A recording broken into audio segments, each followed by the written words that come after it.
Thank you so much, Michael. Merci beaucoup à Michael. Je voudrais tout d'abord remercier Michael, Julien et Julien de leur accueil. C'est toujours un plaisir d'organiser des lectures ici.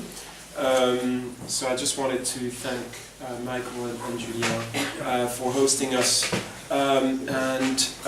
So this reading is part of a conference organized by Monica Manuelescu and Will Norman about cartography and maps. And we will have 5 readers. Donc la lecture est organisée dans le cadre d'un colloque sur la cartographie, organisé par Monica Manuelescu de l'Université de Strasbourg et Will Norman de l'Université de Kent.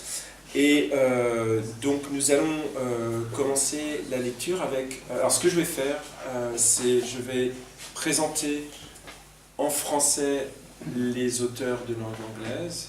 Je vais faire le contraire pour les auteurs de langue française. So what I'll do is I'll introduce in French the English language writers. I will introduce in English the French language writers. I just trying not to get too confused. So we're first going to start the reading with Stephen Collis. Now I'm going to switch into French. Donc on va commencer la lecture avec Stephen Collis, qui a publié de nombreux livres de poésie, qui est un poète canadien. Et parmi ses livres de poésie, on compte The Commons, publié en 2008, On the Material, Decamp, Once in Blocadia. Et ces 3 livres ont été publiés en 2013 et 2016. Et Stephen Collis est aussi universitaire et critique. Il a écrit de nombreux articles et des livres, et plus précisément, il a écrit sur les poètes Susan Howe et Phillips Webb. On lui doit aussi un livre d'essais sur le mouvement Occupy. Et il a aussi publié un roman. Alors, paraîtra bientôt un récit, un memoir, on dit en anglais, Almost Islands, et aussi un long poème qu'il a intitulé Sketch of a Poem I Will Not Have Written. Steve habite à côté de Vancouver et il enseigne la poésie et la poétique, la critique, à Simon Fraser University. Steve Collis.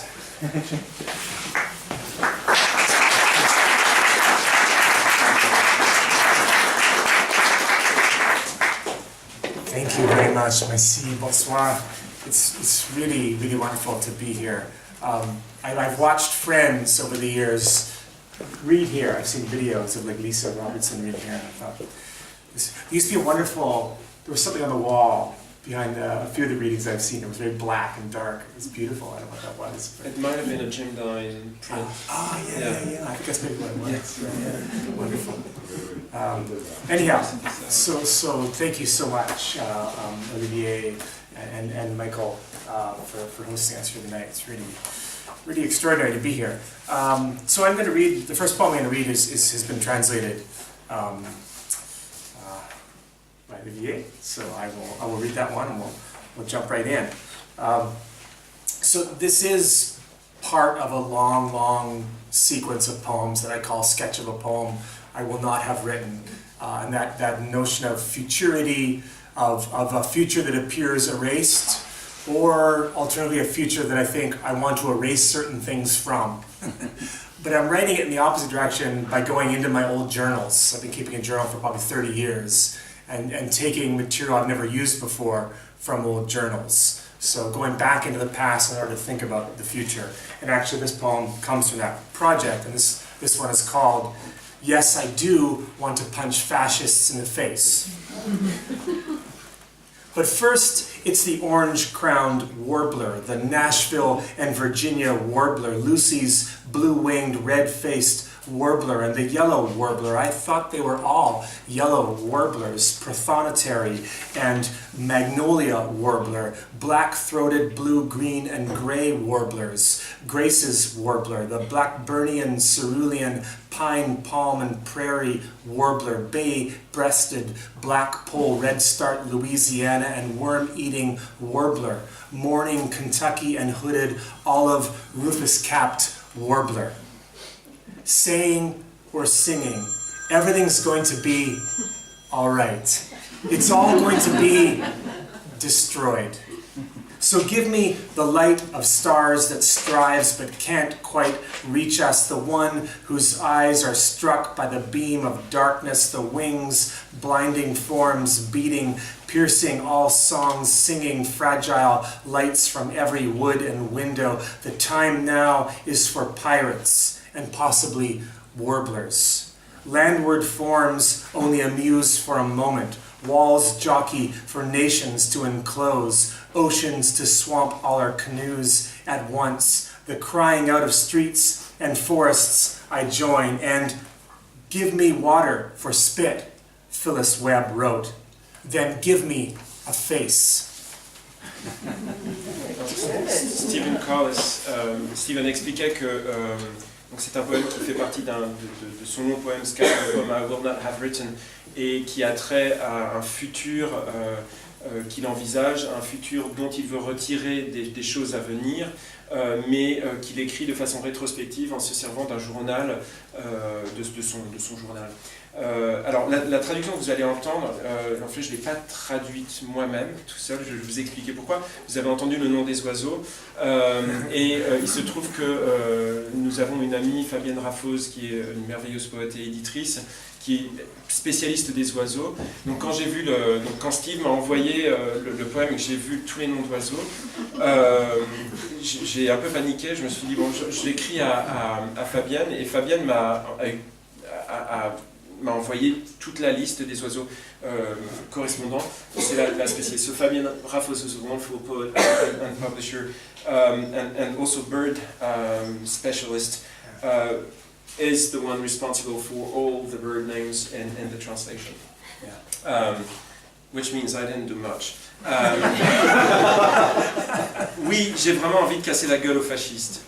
Oui, mais d'abord voilà, la paruline verdâtre, la paruline à joues grises, celle de Virginie, la paruline de Lucie à ailes bleues et à face rouge, et la paruline jaune. Je croyais que tout était des parulines jaunes, paruline orangée à tête cendrée, paruline bleue, grise à gorge noire, paruline de grâce, paruline à gorge orangée, paruline azurée des pins, des prés, à couronne rousse, paruline à poitrine baie, paruline rayée, flamboyante, hoche-queue, vermivore, paruline du matin, du Kentucky, paruline à capuchon, fauvine des pins, et paruline à calotte rousse, qu'on entend dire ou chanter, tout va bien se passer, tout va être détruit, donc donnez-nous la lumière des étoiles qui peinent à nous atteindre, celles dont les yeux sont frappés par le rayon de l'obscurité, les ailes, formes aveuglantes, battent, percent tous les champs, chantent les fragiles lumières depuis les moindres forêts et fenêtres, qu'advienne le temps des pirates et peut-être des fauvettes, les formes terriennes lassent vite,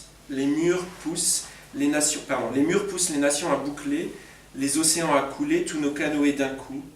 Aux protestations des rudes et forêts, je me joins, et donnez-moi de l'eau pour cracher, écrit Phyllis Webb, puis donnez-moi un visage.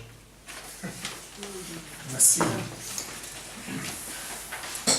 That is fun to hear for me. There we go. All right, one more bird poem for that same sequence. That one comes from. This is called In That Part of the Book of My Memory, which is a quotation from Dante's Vita Nuova. Walk to Boundary Bay amidst trochaic calls of black-capped chickadees, goldfinch and flicker, the birches falling and rotting into wetland mulch, tree swallows and maybe a spotted tui. Think of the middens missing here, a walk I once took into mountains, an endless riot of huckleberry with Fred Waugh, the precision and clarity of his lines, wilderness, the future is, a river flows into something larger, gets lost there. I want to return to fantastic moment of earth captured convex in reflective eye, lake and hill and daughter's eye grown woman seeing world anew, though it's not a return but a voyage out further, like the ways I have loved other men are these, awkwardly, with a silence or distance, as photosynthesis is, as words that are touch, but then even the robots sent to clean up Fukushima died. Happy poem.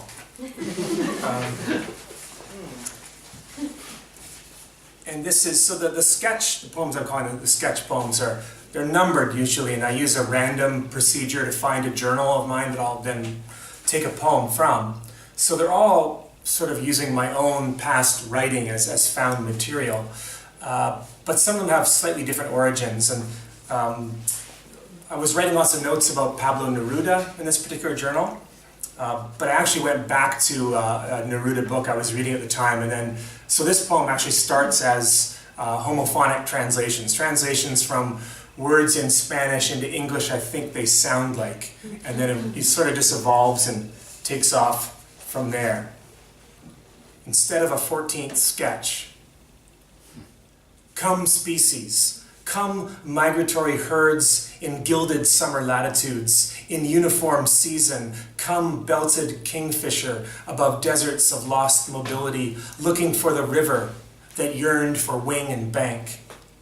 The question echoes, is the tempo commune, come in the colors of abandoned cars, left in the wake of unwanted climates? Mass being is quantum solo. An hour creeps improvisational, but its extension doesn't trick you. The delicate annihilation of volcanoes astride the earth. So I sweep up plums, lilacs, bees, a ravine, butterflies, waves, tailor birds, the thick light of milk, root stones, and honey, and cool them all by a fire of worlds being built. I haven't had a vision since the day began to bend. Parrots, comets, come kill legislation. The nutrition of geography is the camaraderie of animals. And Berta Carceres, you should come away with me too. The palaces in these districts are all broken dams. The free sunshine is a gushing summer girl, aglow in thick atmospheres. The animal messages seeping out of crushed black grapes, black trees, and black minerals. You come as a mess of stars, come structure, commence autumn. Pablo, I have climbed into your rioting trees. Oxen, coal, and ingots betray me. These governments you see are all melting houses. The water of bottomless projects, now empty nights in dark parliaments, mescal of tigers and burning bees, impulse and throb. I have a keen ars poetica. It runs just fuck the police. I give it all to the river, to fire, shadow, and wing. Each echo pursues its animal, copper colts and cigarettes. The abyss of thorax storms ganglia too. I'm overcome with animal emotion, love of freedom, opaque horses, the infinite dog barking in the thick ocean. Massive blanks are peopling themselves tonight. The panther and the train sound lost brilliance, lost honey. I'm still in a Silurian bioherm, clinging to these horn-like envelopes, nerve, lymph, vessel, small moons of the matrix secreting proteins and minerals, olives, oblivion secede from obscurity. Your tantric pajamas are not worn here, in regions of jutting dark.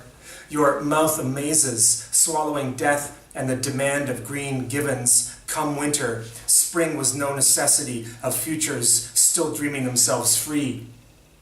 Televisions yet exist. Video and CCTV exist. Wireless networks and stolen stacks of data exist. Sound waves from deep space exist. My small shout of love exists. For a moment, in earshot, the mute gifts of the final earth begin to luminesce.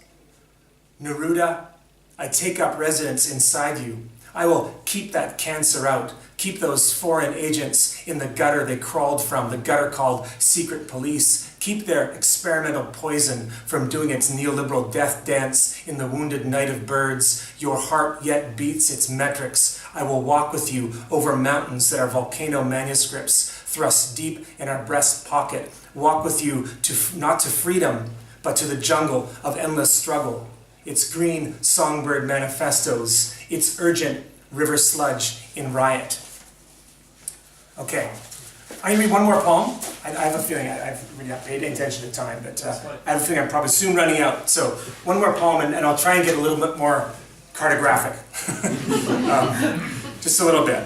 So this is from a book called Once in Blockadia, shortest description possible. I was involved with a blockade of a pipeline that was being constructed in Canada. I was sued by an American oil company, and I've tried to write my way out of the complexity of that situation. But one thing we did at the time was we did several walks with artists where we walked, there's an existing pipeline, a very small, very old one, and we walked where it goes underneath the city, and then we walked the route of the new pipeline that's been proposed. And they're difficult to walk where it goes because you're climbing over fences and walking through other people's property to do this walk in all sorts of weird places. And we put up pinhole cameras we made with beer cans as a kind of counter-surveillance method. And yeah, it's pretty weird. There are these bizarre, almost black photographs in the book. They're the pinhole camera photographs of about a 6-week exposure. But this poem tries to document one such walk. So it's just a bunch of punctuationless prose. But I'm riffing off a 16th or 17th century text from England that was written as a record of some people beating the bounds, walking around the circumference of common land in England. And they created this document that's similarly simply a bunch of prepositional phrases. So I had that in mind as we walked this pipeline. So there's my cartography.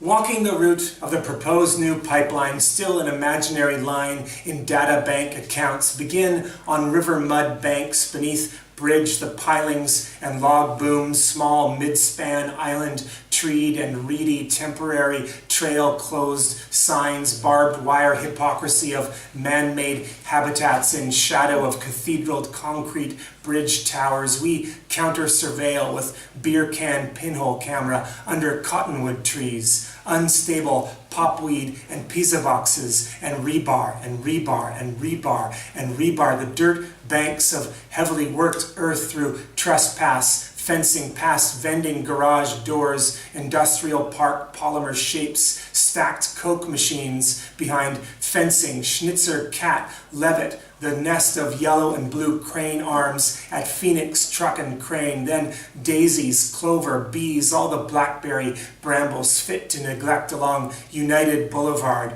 on the other side of Lafarge gravel pit, aggregate trucks, Coke and Wendy's, crystal bright with daisy and share the road signs by the waist-high grass turning onto Schooner, then 2 blocks before the imagined new route leaves the old past Home Depot, Subway, the inflatable Elvis at Kia Motors. We tie another beer can pinhole camera to surveil the would-be as we are surveilled too at the Coquitlam transfer station, Fraser Mills blackberry heaps and highway noise and heat, winners, history, losers, story. We tell the landfill along the thousands of power poles piled between United and the Fraser, moving west past train whistle dumps and junk space, wildflowers, then down along Access Road, trespassing to the Burnett River, alder and cottonwood and bramble, without end shopping cart in the river, storm drain pump station, and so to the train tracks, just fragments, old but active trestle we cross, webs beneath weed, scorn and junk heap lesions near giant LED screen jutting over raised roadway, and so to Braid Station, river, train tracks, access road, park trail, and possible pipeline, all following same ragged cut through suburban landscape. Blackberries follow too. Thank you very much.